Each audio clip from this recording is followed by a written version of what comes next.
Good evening student. आज की video में हम त्रिभुज की सर्वांग समता पर चर्चा करेंगे। इसको जानने से पहले आपको ये जानना अति आवश्यक है कि आखिर त्रिभुज क्या होता है। तो तीन प्रछेदी रेखाओं द्वारा घिरी आकृति को हम त्रिभुज कहते हैं। मतलब समझिए, यहाँ पर देख रहे हैं ये आकृति ए बी सी, ये देखिए ए बी बी सी और सी ए, इससे घिरी जो आकृति ये बनी है इसको हम क्या कहेंगे बच्चों? त्रिभुज कहेंगे। त्रिभुज में तीन कोण होते हैं। कोण कितने होते हैं? तीन। कोण ए, कोण बी और कोण सी। ये त्रिभुज में तीन कोण हैं। ये त्रिभुज में तीन कोण हैं और इन तीनों कोणों का योगफल कितना होता है? अगर इनको प्लस कर देंगे तो 180 के बराबर होता है। त्रिभुज में तीन भुजाएं होती हैं। भुजाओं के नाम ए बी,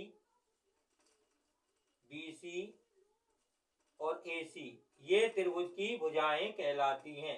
अब देखिए बच्चों, अब हम सर्वांग समता पर चर्चा करते हैं। सर्वांग सम क्या है? सर्वांग सम का मतलब होता है समान आकृति और समान आकार ही सर्वांग समता कहलाता है। मान लीजिए एक हम चूड़ी लेते हैं और दूसरी चूड़ी को उसी के ऊपर रखते हैं जो आकार में उसके समान हो, तो वो उस चूड़ी को पूरी तरह से ढक लेती है। ऐसे ही किसी भी बैंक का एटीएम कार्ड, उस बैंक के सभी एटीएम कार्ड समान होंगे आकृति और रूप में, तो वो क्या कहलाएंगे बच्चों? सर्वांग सम कहलाएंगे। सर्वांग सम के लिए समान आकृति और समान आकार का होना अति आवश्यक है। एक त्रिभुज के भुजाएं और कोण दूसरे त्रिभुज की संगत भुजाओं और कोण के बराबर होते हैं। इसका मतलब है, मान लीजिए आपके पास त्रिभुज दिया है। एक त्रिभुज हमने लिया है पी क्यू आर, दूसरा त्रिभुज लिया है ए बी सी।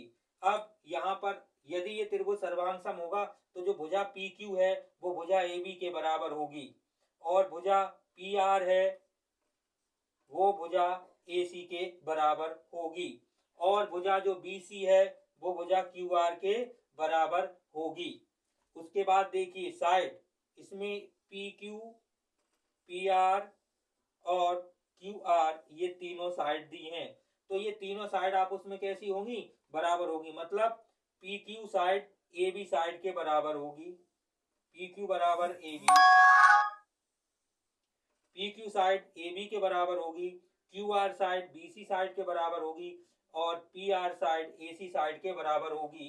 एक बार फिर समझेंगे, सर्वांग सम का मतलब होता है समान आकृति और समान आकार, दोनों चीजें होनी चाहिए। आकृति और आकार समान होना चाहिए। एक त्रिभुज की भुजाएं और कोण दूसरे त्रिभुज की संगत भुजाओं और कोण के बराबर हो। यहाँ पर जो एंगल P है वो एंगल A के बराबर होगा।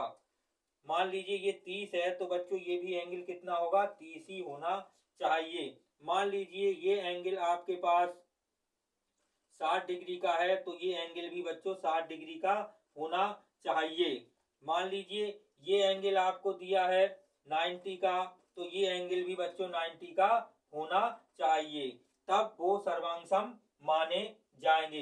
इस भुजा की लंबाई मान लो 3 है तो ये भुजा भी 3 होनी चाहिए। इस भुजा की लंबाई 4 है तो ये भुजा भी 4 होनी चाहिए। इस भुजा की लंबाई 5 है तो ये भुजा भी 5 होनी चाहिए। सर्वांग समता प्रदर्शित करने के लिए हम इसको लिखने का तरीका है त्रिभुज, त्रिभुज पी क्यू आर बराबर का साइन लगाएंगे और ये निशान ऐसा लगाएंगे, सर्वांग सम होगा त्रिभुज ए बी सी के। नेक्स्ट वीडियो में बच्चों हम आपको इससे संबंधित इसकी प्रमेय बताएंगे और कुछ सवाल भी आपको समझाएंगे, तो आप ध्यान से इसको फिर समझ लीजिए। समान आकृति और समान आकार होता है वो हम क्या कहते हैं? सर्वांग सम उसको बोलते हैं। ठीक है बच्चों, आप इसको अच्छी तरह से नोट डाउन कर लें और समझ लें। नेक्स्ट वीडियो में फिर मिलेंगे।